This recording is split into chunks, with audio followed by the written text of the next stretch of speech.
In today's video, I'm going to teach you how to add your signature in Adobe Acrobat. Whether you're sending out a contract or formal document, or just want to personalize your PDF with your own touch, adding a signature is easier than you might think.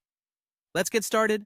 First things first, open up Adobe Acrobat and navigate to your home page.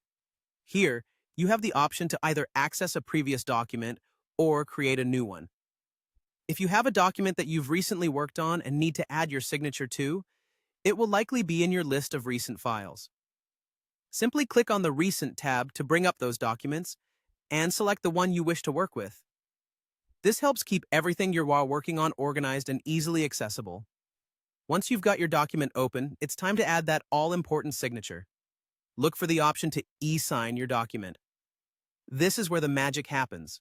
Click on the e-sign function and then choose the Add Signature feature. Here you'll be presented with several options for inserting your signature, but for this demonstration, we're going to focus on the Draw and Sign option. This method allows you to bring your handwritten signature to digital life, preserving that unique personal touch. Using your mouse or a stylus, go ahead and draw your signature in the provided space.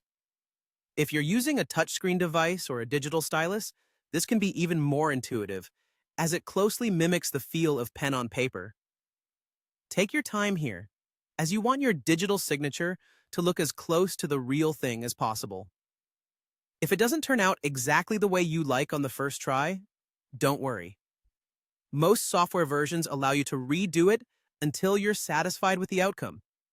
Once you're happy with the appearance of your signature, click on the Save option. This step is crucial because it ensures your signature will be stored for future use, saving you from having to repeat this process multiple times. With your signature ready, you can now place it onto your document wherever you deem appropriate.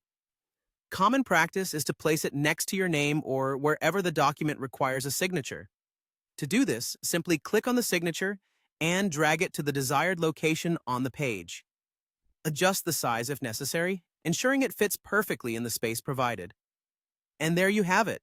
Your document now bears your official signature, ready for distribution or submission. I hope this walkthrough has made the process clearer and easier for you. Placing your signature onto digital documents can greatly streamline your workflow, making everything from contracts to personal notes more professional and polished. If you have any questions or need further assistance, don't hesitate to reach out. Happy signing!